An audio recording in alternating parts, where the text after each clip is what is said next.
Muito bem, começa agora mais um TCast. Eu sou o John e no podcast de hoje nós vamos falar sobre os 5 solas da Reforma Protestante. O que você vai ouvir é uma gravação na rádio Nova Visão 87,5 FM. Na condução, Tainara, e participando conosco estava o nosso irmão Cleverson. E claro, eu. Portanto, eu já ouvi este áudio, agora quem vai ouvir é você.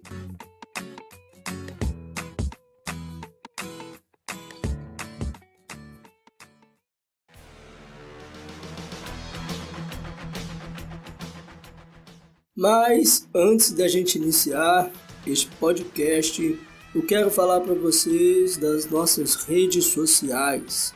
Nós estamos no Instagram e no Facebook também. Basta você digitar Salvos pela Graça Oficial, tanto no Instagram quanto no Facebook, que você vai encontrar as nossas redes sociais e acompanhar o nosso trabalho por lá.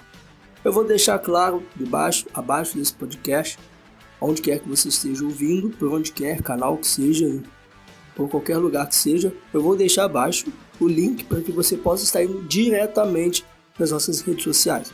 Beleza? Vá lá, se inscreve, curte, deixa sua opinião nos nossos posts. Isso é muito importante para a gente, ok? Você também que deseja receber devocionais diariamente no seu celular, é só enviar a hashtag Salvos pela Graça para o número 0 operadora 1524 99946 7661. Eu vou repetir. 0 operadora 1524 99946 7661.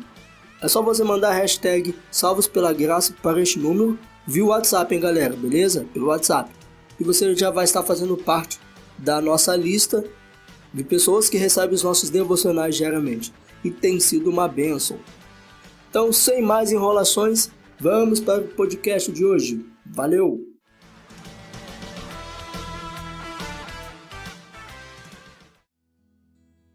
No programa de hoje, iremos falar sobre os 5 solas da Reforma Protestantes, que são somente a fé, somente a graça, somente as Escrituras, somente Cristo e somente o Deus da glória. Quantas vezes ouvimos falar sobre os 5 solas da Reforma Protestante, mas não paramos para entender do que se trata este assunto. Mas no programa de hoje você terá a oportunidade de estar por dentro desse assunto, que é fundamental e importante para todos nós. Agora eu vou direcionar as perguntas aqui para os nossos dois integrantes aqui, né? Qual a origem... Perdão, não é essa pergunta, é a outra. O que são os 5 solas? John, vai começar a responder. O que são os 5 solas? Certo. Eu acho que esse tema ele é de suma importância para a gente hoje, até porque por conta de algumas coisas que a gente vê acontecendo hoje, né? Mas antes da gente entrar bem a fundo, os 5 solas, Sanara, eles são palavras de origem latinas. A palavra sola quer dizer somente. Certo? Esses foram praticamente os princípios fundamentais da Reforma Protestante. Certo? Não foi na Reforma Protestante, mas foi ao decorrer da Reforma Protestante. E esses 5 solas, a gente vai ver mais ou menos que eles são contrapontos contra ao que a igreja na época dizia, o que a igreja católica, o que a igreja dominante na época dizia. Então estes são pontos para rebater alguns ensinamentos da igreja católica, certo? Então esses cinco solas, eles sintetizam de uma forma mais abrangente tudo aquilo que a Reforma Protestante, os reformadores acreditavam em relação à palavra de Deus, em relação a Deus, em relação à fé. Então, esses são basicamente os 5 solas. Esse é mais ou menos os 5 solas que a gente conhece hoje. Se o Cleverson quiser acrescentar. Então, é isso mesmo. Os 5 solas, no decorrer do tempo, ele foi sendo falado na Contra-Reforma e na Reforma, porque as pessoas elas não sabiam muito o que estava acontecendo na época. Tinha um grupo que falava uma coisa, a igreja falava outra, e todos aqueles que iam contra a igreja, a base do ensino deles era esses 5 temas. Então, qual é a origem dos 5 solas da Reforma Protestante? Então, a gente poderia falar da origem. Não foi assim, se juntaram no concílio, né, as pessoas se juntaram, os reformadores da época, não se juntaram no concílio e decidiram, esses vão ser os 5 pontos. Não foi. Mas foi algo que foi sendo construído ao decorrer do tempo, certo? Para mim seria difícil falar quem foi quem estabeleceu esses 5 pontos. Para mim seria difícil falar isso. Talvez com alguns anos de estudos a mais, talvez eu até conseguiria chegar a esse cara aí que fundamentou esses 5 pontos assim, dessa forma. Mas foi esses 5 solas, ele foi sendo construído ao longo do tempo. Havia alguns embates, alguns questionamentos a respeito da reforma. Então havia muitos ataques contra a reforma, até como o Clécio falou que contra a reforma. Havia muitos embates contra a reforma. As pessoas queriam saber, mas o que vocês acreditam? O que vocês creem? Qual é a posição de vocês em relação à palavra de Deus?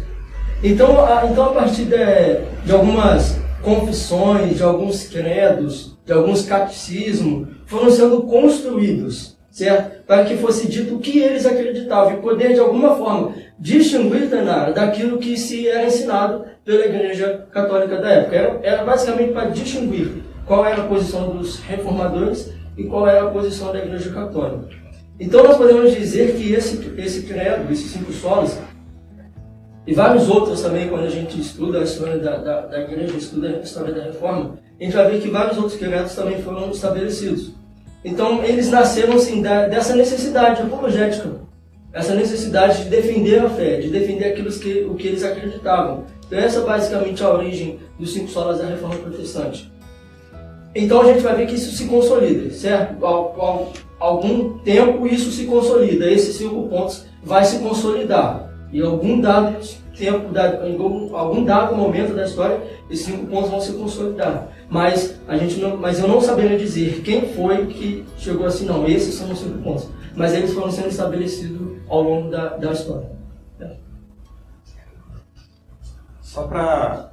Pode fazer seu adendo. Para clarear um pouco sobre a importância dos 5 solas e a origem deles é quando nós falamos sobre doutrina da igreja. Porque às vezes as pessoas elas não sabem muito bem o que é uma doutrina. A doutrina, a gente sempre fala, não é a forma como você se veste, ou como você se comporta, ou como o que aquela denominação fala. Mas a doutrina é aquilo que guarda e preserva os ensinamentos de Cristo. E os 5 solas, eles são a base para as doutrinas, porque eles são aqueles que vai manter o ensino bíblico puro, longe de qualquer contaminação. A intenção das pessoas, dos reformadores, aqueles que, como o John falou, não teve uma pessoa, a gente não sabe se tem uma pessoa, mas no decorrer da história, esses temas eles foram abordados por todos os que defendiam a reforma. Eles queriam dizer isso, que existe uma doutrina, existe uma linha de ensino que deve ser preservada. Nós até falamos das doutrinas dos apóstolos, aquilo que foi ensinado por Cristo aos apóstolos e, consequentemente, foi passado para as outras pessoas no decorrer do tempo.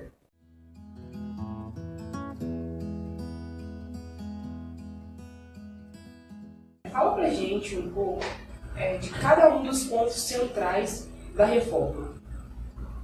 Bom, os 5 solas, ele como o João falou, de origem latina, sola fide, sola gratia, solo Cristo, sola escrituras, e isso significa que nós devemos, diante de todos eles, somente eles devem governar e direcionar a vida do cristão, a vida daquele que quer ter uma vida de devoção e temor a Deus. Bem, quando nós falamos, Sanar, dos 5 solas, eu já ouvi até algumas perguntas se são somente, por que são 5? Porque parece que se é somente, mas tem somente isso, somente aquilo, deveria ser um somente. mas cada somente, ou cada sola, ele está dentro do seu campo, dentro da sua linha de raciocínio. Por exemplo, quando nós falamos só a Escritura, nós queremos dizer que somente a Escritura é a base de regra de fé para o cristão. Que somente a Escritura é a última autoridade de tudo aquilo que cerca a vida do cristão. Algumas respostas que a gente não sabe responder, quando tem aqueles questionamentos teológicos, a gente sempre a Escritura é quem vai dizer a última palavra. O cristão deve fazer isso ou não? A Escritura é quem tem a última palavra. Tudo que norteia a vida cristã são as Escrituras. O Clérison deve saber dos puritanos, um movimento aí depois da Reforma, mais ou menos no século XVI, XVII, os puritanos, a vida deles era essa, baseada nas Escrituras. Tudo que eles iam fazer era baseado nas Escrituras. O que a Bíblia, a gente vai mexer com o negócio? O que a Bíblia fala sobre o negócio? A gente vai fazer o casamento. O que a Bíblia fala sobre o casamento? A gente vai construir alguma coisa, a gente vai fazer algo. O que a Bíblia fala a respeito disso? Então, para o cristão, é somente as Escrituras. Isso não quer dizer que a gente não deva ler outros livros, isso não quer dizer que a gente deve estudar livros teológicos, mas no que tange a nossa fé, a respeito da nossa fé, é somente as Escrituras. Um exemplo está em Atos 17, lá os bereanos. Nós deveríamos ser assim como os crentes bereanos. Quando os apóstolos chegaram lá falando do Evangelho, eles analisaram as Escrituras para ver se tudo aquilo confirmava. Então, o cristão também deve ser assim, somente, o crente também deve ser assim, somente as Escrituras. O nosso culto deve ser pautado de acordo com aquilo que as Escrituras dizem. O nosso louvor deve ser baseado naquilo que as Escrituras dizem. Paulo ele disse lá em Gálatas capítulo 1, versículo 8, que ele fala que aquilo que ele fala acerca do Evangelho, que se as pessoas pregarem outra coisa que não seja o Evangelho, que não seja o que o Cristo ensinou, que seja amaldiçoado. Ou seja, que tudo aquilo que está nas Escrituras seja maldito. Então, esse é basicamente esse primeiro ponto de somente as Escrituras. Quando a gente fala de solos Cristo, somente Cristo, a gente está falando que a nossa salvação é realizada somente por Cristo.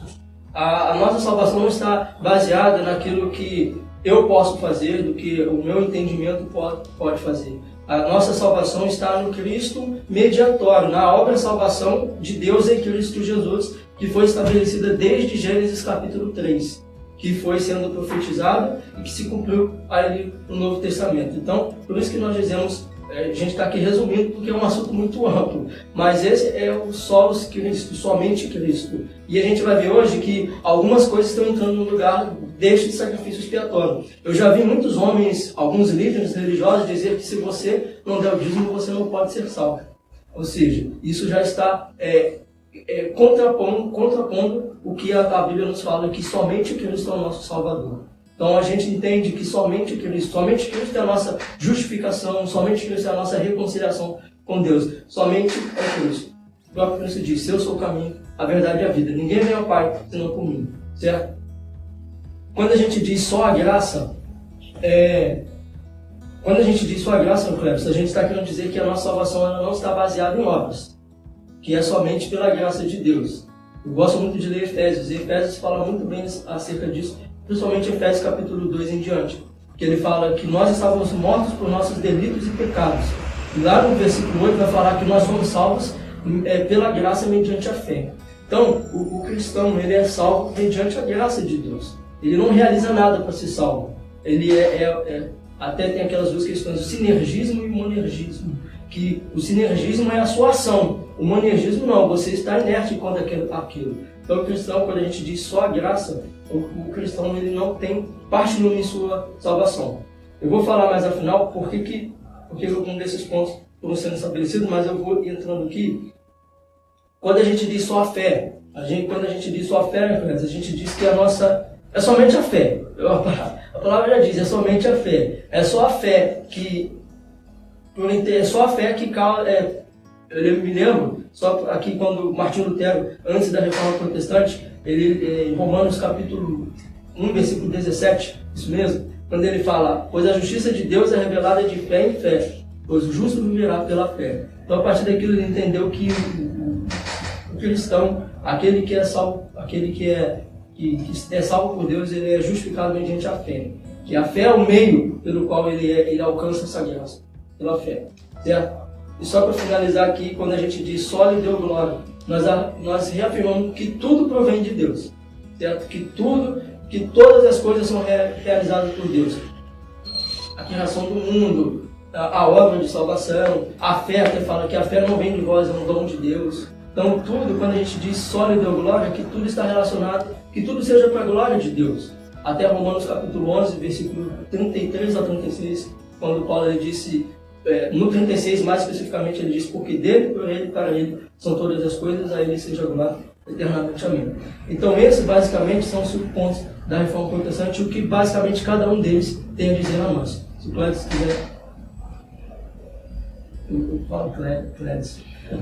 Clédio, sim. Uma coisa interessante sobre Lutero e a graça é como Lutero se sentia compelido pela eternidade. Porque, na verdade, Lutero era para ele ser advogado. Ele foi fazer direito e, no caminho da sua jornada de conhecimento, de aprendizado no direito, aconteceu algo com ele, uma tempestade, e ele acabou dizendo que ia servir a Deus, porque Deus livrou ele de um raio.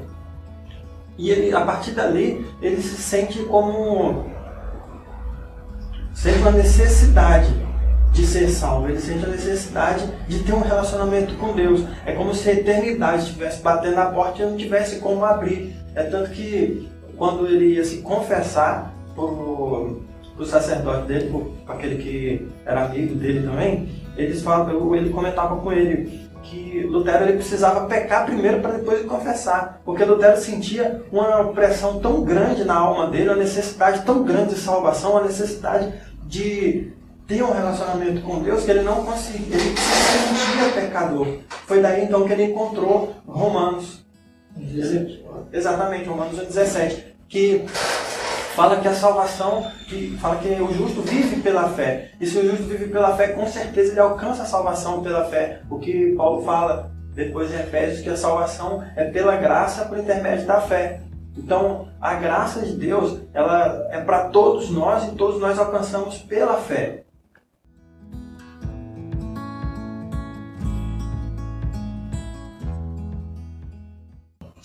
O que um cristão deve fazer se sua igreja não acredita ou não apresenta esses 5 pontos da reforma? Eita, agora complicou. Então, é lógico que a gente não deve falar assim, sai da sua igreja, sai daí e abandona. O que a gente deve fazer, se você sabe que esses temas, que a Reforma Protestante nos apresentou isso, que existem os 5 solas, e que estes 5 solas estão baseados nas Escrituras. Não foi uma invenção, simplesmente, vou inventar aqui. Não, foi tudo fundamentado, foi tudo tirado de acordo com as Escrituras. A gente está fazendo aqui, está sintetizando o assunto, mas o assunto é muito amplo. Quando você entra em cada um desses pontos, você fica aí, para explicar melhor cada um desses pontos, você fica praticamente, poderia ficar aqui 1 hora, que o assunto é muito abrangente. Mas enfim, se a sua igreja não tem, eu poderia até dizer que se a sua igreja não apresenta esses 5 pontos e tem ensinado outra coisa, não é uma igreja. Porque o que norteia a vida cristã são as Escrituras. O que direciona a igreja, o que a igreja deve fazer, está relacionado às Escrituras. Se a igreja não prega somente a fé, o que ela está pregando? Se uma igreja não está pregando a salvação somente pela graça, o que ela está pregando? Se a igreja não está pregando somente o Deus da glória, o que ela está pregando? Então, não seria uma igreja. Mas, assim, quando a pessoa, vou sair da minha igreja, eu não verei com esses olhos. Eu já passei por isso. E assim, acho que a pessoa ela deve procurar conversar com o seu pastor, conversar com a igreja e ver qual é a posição da igreja em relação a isso.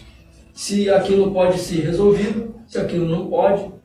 Se não puder ser resolvido e a pessoa, no caso, se sentir, talvez, não mais recebendo a palavra de Deus naquele lugar, o conselho seria sim, procurar uma igreja que seja bíblica. Mas eu acho, vamos dizer assim, eu acho muito difícil não existir uma igreja de verdade, uma igreja que seja fiel às Escrituras, que não pregue os 5 solas. Como eu falei, se não prega isso, não é uma igreja, é outra coisa. Mas enfim, quanto a sair da igreja, eu acredito que que a solução, o melhor a se fazer deva ser conversar com o seu pastor. Se você tiver a oportunidade de apresentar esses 5 pontos, apresente esses 5 pontos se você tiver a oportunidade. Se você é alguém ativo na igreja que tem alguma função, algo, apresente esses 5 pontos, fale desses 5 pontos, coloque esses 5 pontos em debate, fale sobre essas questões. Agora, se houver perseguição, se houver retaliação ou algo do tipo, aí sim, o caminho seria procurar outra igreja. Essa é uma pergunta digna da faixa de Gaza, né? Tem que ficar lá Sem causa nem lá nem cá. se dá Porque quando você mexe com a fé de alguém, você mexe na comunidade cristã, comunidade religiosa de alguém, você está mexendo naquilo que ela acredita, naquilo que ela dedica a sua vida, aquilo que ela tem como devoção à orientação dos seus líderes. Uma coisa que eu acho interessante para todo crente é estudar. Eu e o John, a gente já teve a oportunidade de estar junto numa sala de aula e todo mundo precisa estudar e saber o que é o que e pensar sobre o que é aquilo. O que eu estou querendo dizer? Se existe uma pregação na sua igreja que você não entende, vai estudar, pergunta o que é, procura saber, senta na sala de aula, escola dominical, os cursos de líderes, escola de servos, seja lá qual tipo de ensino que existe na sua igreja, ou de repente você pode até fazer um seminário à parte. Pega alguém que você conhece, uma pessoa confiável, e fala, eu estou querendo aprender, quero fazer um seminário.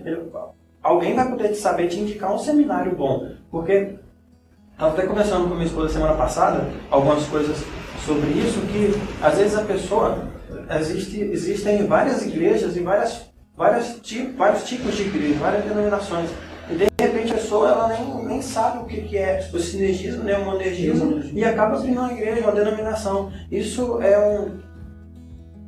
afeta a saúde da igreja. A igreja é uma igreja inteligente. Jesus, ele é inteligente. E a noiva dele é inteligente, eu não tenho dúvida disso. A grande questão é que nós, como igreja, não buscamos conhecimentos. E entramos naquilo que Paulo fala, de vãs filosofias, de vãs doutrinas. Aí a gente acaba ofendendo a filosofia e a doutrina porque a gente não sabe o que é. Porque se Paulo está falando que existe a vã, existe também a sã, aquela que é de verdade. Quanto a resposta diretamente, eu acho que, assim como o João, eu acho que a maioria das pessoas já viram isso acontecer nas igrejas, de pessoas que se opunham à forma que é ensinado e pregado o evangelho na denominação, na congregação. Eu acho que você deve considerar alguns pontos. Como o João falou, você tem que entender o que a igreja está pregando. Se ela está pregando o evangelho de Cristo ou o evangelho contaminado. Se esse evangelho está contaminado e você tem consciência e conhecimento disso, você tem que decidir. Ou duas coisas, ou você está dentro ou você está fora. Se você decidir ficar dentro, fique dentro. Se você decidir sair, não ofenda ninguém e nem leve ninguém com você. Porque você não tem o direito moral de contaminar outras pessoas com o seu conhecimento. Cleverson, você está dizendo que se eu sair eu tenho que deixar as pessoas no erro? Não. Eu estou dizendo que você tem que abrir os olhos dela sem ofender a moral do líder que prezou pela sua vida e te ajudou. A grande questão é se você tem aprendido e vivido o evangelho naquele lugar. Então, só para a gente... estamos chegando no final. Então, só para fazer, antes que a Tainá pergunte, eu não vou deixar você perguntar hoje. Vou tomar o seu lugar, tá? Que isso? Não, vamos... Só queria estar fazendo aqui, para a gente poder estar encerrando. Então, sobre os 5 solas, Tainá, para a gente finalizar, o tempo não nos permite, o tempo é bem curto. Para a gente poder finalizar, eu acho que os 5 solas, quando você vê bem os 5 solas, eles são pontos que foi contrapondo ao que a igreja na época ensinava. Se a igreja, por exemplo, quando disse sola gratia, só a graça, é porque algo estava entrando no lugar da graça de Deus. Então a reforma estabeleceu, não é somente a graça. Quando disse que é só a fé, é porque algo estava entrando no lugar da fé. Outras coisas, a gente já viu o purgatório, a indulgência, estava entrando no lugar da fé, da graça. Então, esses basicamente são os 5 solas. E aqui, nós, a igreja, deve ter consciência disso. que somente a fé, somente a graça, somente Cristo, somente o Deus da glória, somente as Escrituras deve nortear a vida cristã. Então, nas minhas considerações finais, eu só quero dizer que para você aprender, você explicar o conhecimento de Cristo e da igreja. A igreja e Cristo é muito mais do que a gente pensa. A igreja não é só os domingos, ou as quartas-feiras, ou aquele culto da semana. A igreja é um convívio, a igreja é muita coisa além daquilo que a gente convive, daquilo que a gente vive. Os 5 solas é a base do protestantismo. Se você não conheceu os 5 solas, fica meio difícil afirmar que você sabe bem quem é o Cristo que você serve. Não estou falando isso para ofender, mas para estimular você a aprender sobre a sua fé, sobre aquilo que você acredita e o Deus que você serve. Então, já fizeram essas considerações finais antes de eu Muito perguntar, não é obrigado. mesmo? Muito obrigado. Mas no programa de hoje você aprendeu o que são os 5 solas da Reforma Protestante, sua origem, a sua finalidade e a importância para os nossos dias atuais, em que temos deixado de lado somente a fé, somente a graça, somente as Escrituras, somente Cristo e somente a Deus, a glória. Você que participou conosco desse programa, nosso muito obrigada e que Deus te abençoe. Agradeço também a presença dos meus irmãos John, Muito obrigado. o Cleverson Muito obrigado. e Laís, que está quietinha, né? Ela não participou, mas ela está aqui conosco, gente. Agora tenha um bom dia, né? Viva a sua vida na presença de Deus, que como o Cleverson já falou, você tem que buscar a entender, né, a quem você serve e a quem você está direcionando a sua fé.